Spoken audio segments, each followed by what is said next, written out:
A for rent sign, faded, hangs crookedly. Protagonist, weary, scans the newspaper listings. Tiny, cramped apartment, boxes everywhere. The landlord's eviction notice, stark on the fridge. Desperation etched on their face. A cheap online listing. Spacious, immediate occupancy. The house, old, but surprisingly large. A quiet street, overgrown hedges. Real estate agent, overly cheerful, unlocks the door. Dust motes dance in sunbeams through grimy windows. Protagonist steps inside, a sense of quietude. Agent, previous owner left in a hurry. Agent shrugs, avoids eye contact. Protagonist, relieved, just needs a place. The keys, heavy in their hand. Moving boxes piled high in the living room. Unpacking plates, mundane task. A half-eaten pizza box on the counter. First night, exhaustion settles in. Bedroom, sparsely furnished. A sleeping bag on the floor. Darkness descends. Silence envelops the house. Protagonist drifts to sleep. Midnight. A distinct, sharp creak from the hallway. Eyes snap open. Heart pounds softly. Silence again. Then a soft, rhythmic thud. Footsteps. Slow, deliberate, approaching the bedroom. Protagonist holds breath, straining to hear. The footsteps stop. Right outside the door. A long, agonizing pause. Protagonist's mind races. Old house settling. Slowly, they sit up in bed. Reaching for the bedside lamp, hand trembling slightly. Click. Light floods the small room. They swing legs out of bed, cautiously. Hand on the doorknob, cold metal. Slowly, the door opens a crack. The hallway, dark, empty, silent. No one there. Just shadows. Protagonist sighs, relief mixed with lingering unease. They close the door, lock it for good measure. Back in bed, sleep is elusive. Morning light filters through the curtains. Protagonist stumbles into the living room. A single wooden chair, unfamiliar, sits in the center. It faces the wall. Back to the room. Protagonist stares, confused. They didn't unpack that chair. Rationalization. Must have been here. I just missed it. A shiver runs down their spine. They push the chair aside. A faint scrape. The house feels different now. A subtle, unsettling shift in the atmosphere. The quiet is no longer peaceful. It feels watchful, waiting. Protagonist makes coffee, hands still a little shaky. The chair's image lingers in their mind, a seed of doubt, planted deep. The house's secrets begin to stir. A new chapter, but not the one expected. The quiet house holds its breath. The single chair, facing the wall, still unsettled the protagonist. They tried to dismiss it as a packing oversight, a trick of the light, but a cold knot of dread tightened in their stomach. Night fell again, bringing an unnatural silence to the house. The protagonist lay in bed, listening, every nerve on edge. The mundane sounds of the old house seemed amplified. A distant creak, a whisper of wind through the eaves. Then, a familiar sound, faint but distinct. A floorboard creaked, just outside the bedroom door. The protagonist's breath hitched, heart pounding. It wasn't the house settling this time. It was different. Slow, deliberate footsteps began, moving through the living room. Each step was careful, almost weightless, yet audible. The sound seemed to glide across the wooden floorboards. The protagonist pulled the covers tighter, eyes wide open. They strained to hear, to understand the source. The footsteps approached the bedroom door once more. They paused, directly outside, just as before. A heavy, silent presence seemed to press against the wood. The air in the room grew noticeably colder. The digital clock on the nightstand glowed red. 3:11 a.m. The protagonist held their breath, frozen in fear. The silence stretched, thick and suffocating. Then, a faint, almost imperceptible sound. A soft, slow creak of hinges. The bedroom door began to move. It inched open, silently, agonizingly slowly. A sliver of darkness widened into a gap. The protagonist's eyes were fixed on the opening. Paralyzed, they couldn't move, couldn't scream. Their minds screamed at them to look, to see, but an instinctual terror held them captive. They dared not turn their head, dared not meet its gaze. The gap in the door grew wider, wider still. A profound, unseen presence filled the doorway. The cold intensified, a chilling embrace. The protagonist felt an oppressive weight in the room. They squeezed their eyes shut, wishing it away. Every fiber of their being screamed in silent terror. The clock face now read 3:12 a.m. An eternity passed in that single moment. Then, another soft, slow creak. The door began to close, just as silently. It moved back into place, sealing the room once more. The gap narrowed, then vanished completely. The protagonist lay there, trembling uncontrollably. The rational explanations crumbled into dust. This was no old house settling, no trick of the mind. Something was truly in the house, watching them. Sleep was impossible, a distant, forgotten luxury. The protagonist stared at the closed door. The terror was absolute, chilling them to the bone. They knew, with a horrifying certainty, they were not alone. The room remained frigid, a lingering spectral chill. The protagonist pulled the covers over their head. They listened to their own ragged breathing. The silence that followed was even more terrifying. The night felt endless, filled with unseen eyes. They waited for dawn, for any sign of morning. The bedroom door had closed, but sleep was impossible. Terror gripped the protagonist, heart pounding, rational explanations shattered by the night's events.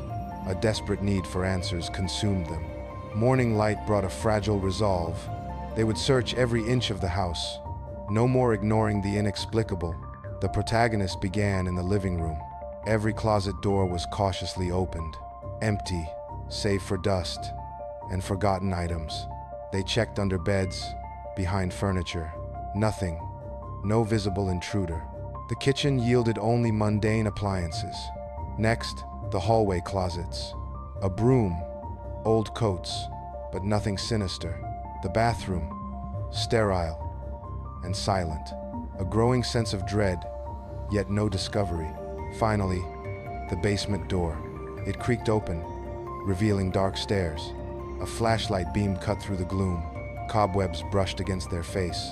The basement was cold, damp, and empty. Just storage boxes and forgotten junk. No hidden rooms, no secret passages. Disappointment mixed with lingering fear. One place remained. The attic. A pull-down ladder descended with a thud. Dust motes danced in the sliver of light. The air was thick, stagnant, oppressive. They climbed slowly, heart in their throat. The attic was a vast, dark space. Old trunks, forgotten furniture under sheets. A thick layer of undisturbed dust coated everything. Then, a chilling discovery. Footprints. Distinct, clear, in the dust. Not their own. Too large, too defined. A cold shiver ran down their spine. These prints were not human. They led directly across the attic floor, towards the far wall, a solid, unyielding surface. The footprints ended abruptly there. No window, no door, no exit. Just a blank wall, and the prints stopped. The revelation shattered all remaining normalcy. An unseen presence truly inhabited the house. Proof. Undeniable, terrifying proof. They descended, shaken to their core. Sleep was now an impossible luxury. The protagonist spent the ensuing night awake, vigilantly watching the hallway. From the relative safety of the living room, every shadow seemed to lengthen, twist. Every creak of the house was amplified. Dread coiled in their stomach. They clutched a heavy object, a futile defense. The digital clock glowed ominously, counting down the minutes towards the dreaded hour. What would 3:12 a.m. bring tonight? The air grew heavy with anticipation. The protagonist sat, eyes fixed on the dark hallway. The digital clock glowed 3:11 a.m. Every nerve was taut, anticipating the inevitable. A shiver ran down their spine, unrelated to fear. The air grew noticeably colder. An icy tendril. Condensation formed on the window pane. The clock clicked to 3:12 a.m. A profound stillness descended upon the room. The temperature plummeted further, breath visible. A faint, almost imperceptible sound emerged. It wasn't from the hallway, as expected. It was behind them, a soft, rhythmic intake. Slow, patient breathing, close to their ear. The protagonist froze, muscles locked in terror. They dared not move, dared not breathe. The presence was undeniably there, inches away. A cold dread enveloped them completely. Then, a whisper, barely audible, yet piercing. It was a voice, dry and ancient. The words were chillingly clear. "You're in my room." The world spun. Reality fractured. Pure, unadulterated terror seized them. Every instinct screamed to flee, to escape. They scrambled to their feet, heart pounding. A frantic glance over their shoulder. Nothing visible, only the oppressive cold. They bolted towards the front door, fumbling with the lock, hands shaking violently. The whisper echoed again. Closer now. My room. The door burst open, revealing the pre-dawn darkness. They didn't look back, not even for a second. Abandoned possessions, a life left behind. The house stood silent, a gaping maw. They left the door wide open, a desperate offering, ran to the car, fumbling for the keys. Engine roared to life, a desperate plea for speed. Tires squealed as they pulled away. Driving aimlessly, the house shrinking in the mirror. Sunrise painted the sky, but offered no comfort. The malevolent entity claimed ownership. They drove until the house was a distant memory, a blur in the rear view, a nightmare left behind. But the whisper still echoed in their mind. The cold still lingered on their skin. They were free, yet forever marked. The terror, an unwelcome passenger. Days later, a phone call to the agent, a long, uncomfortable silence on the line.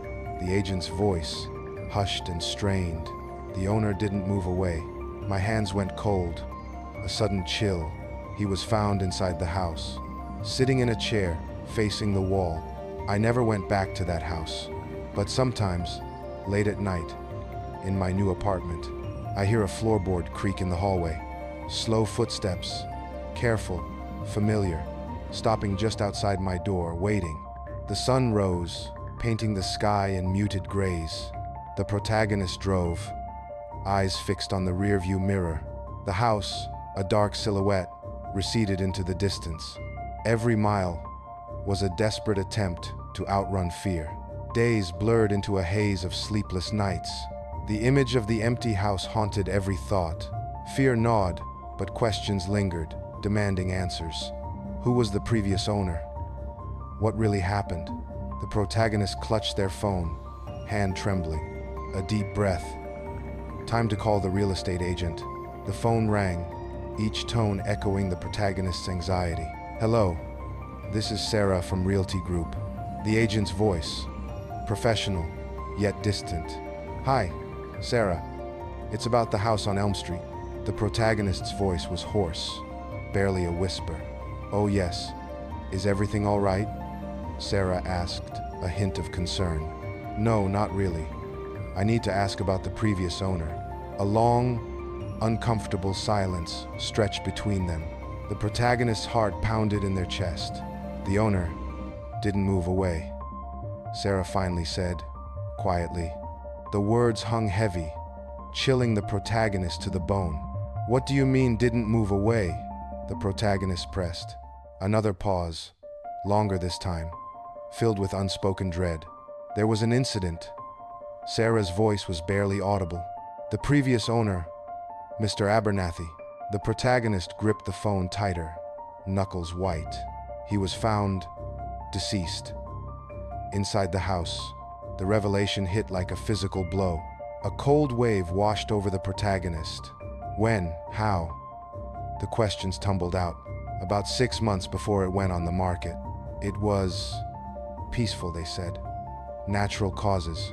He was found in the living room, Sarah continued, sitting in his favorite armchair. The protagonist's blood ran cold, a memory resurfacing. Facing the wall, Sarah added, almost as an afterthought, the world spun. The chair, the single chair, the one facing the wall in the living room. The rationalization crumbled, replaced by stark horror. It wasn't a packing oversight. It was a chilling echo. The truth solidified, terrifying and undeniable. The whisper, "You're in my room." It wasn't just a house, it was a tomb, and the owner had never left. The phone slipped from the protagonist's numb fingers. The call ended, but the horror had just begun. The entity's claim was real, rooted in death. The house was not empty, it was occupied by a permanent, malevolent resident. The protagonist stared blankly at the wall. The silence of their new space felt heavy. The previous owner's story, now complete, a chilling confirmation of the supernatural. The house was never truly for sale. It was merely waiting for a new tenant, a new victim to claim. The protagonist shivered, despite the warmth. The terror was no longer confined to the house. It had followed them, a shadow in their mind. The truth was far worse than any ghost story. The real estate agent's words echoed. The owner didn't move away. A chill ran down the protagonist's spine. The truth about the previous owner's death was horrifying. Found deceased, seated in a chair, facing the wall, exactly like the chair in the living room. The supernatural nature of events was undeniable. The entity's claim was tragically clear. The protagonist never returned to the haunted house. The experience left an indelible mark. Nightmares plagued their sleep. Every shadow held a new fear. Finding a new apartment brought little solace. The terror of the house followed them, a constant, gnawing anxiety. They tried to rebuild a normal life. New furniture, new surroundings. But the silence felt different now. Late at night, a familiar sound, a floorboard creak in the hallway. Their heart pounded in their chest. Slow, careful, chillingly familiar footsteps. The sound approached their new apartment door. Each step a hammer blow to their sanity. The footsteps stopped. Just outside the door, a heavy, silent presence. The air grew cold. They held their breath, frozen in fear. No sound, no movement, just the cold. The protagonist stared at the door, imagining the unseen entity, waiting patiently on the other side. The haunting had merely relocated. It wasn't tied to the house. It was tied to them. A dawning, horrifying realization. They never truly left the presence behind. The entity's claim extended beyond the physical house. It had followed them. A patient, malevolent vigil continued. Sleep became a luxury. Every night, the same dread, waiting for the footsteps, the creak of the floorboard, the cold presence at the door. They were never truly alone. The haunting was their new reality, a permanent, terrifying companion. The whispers returned, faint but clear. "You're in my room," it seemed to say. The protagonist clutched their blanket tighter. Their new apartment felt like a cage. Escape was an illusion. The entity had found its new home, forever bound to its chosen victim. The floorboards creaked in their mind, a constant, chilling reminder. They were never truly free. The silence was now a predator, waiting for them to realize they never left.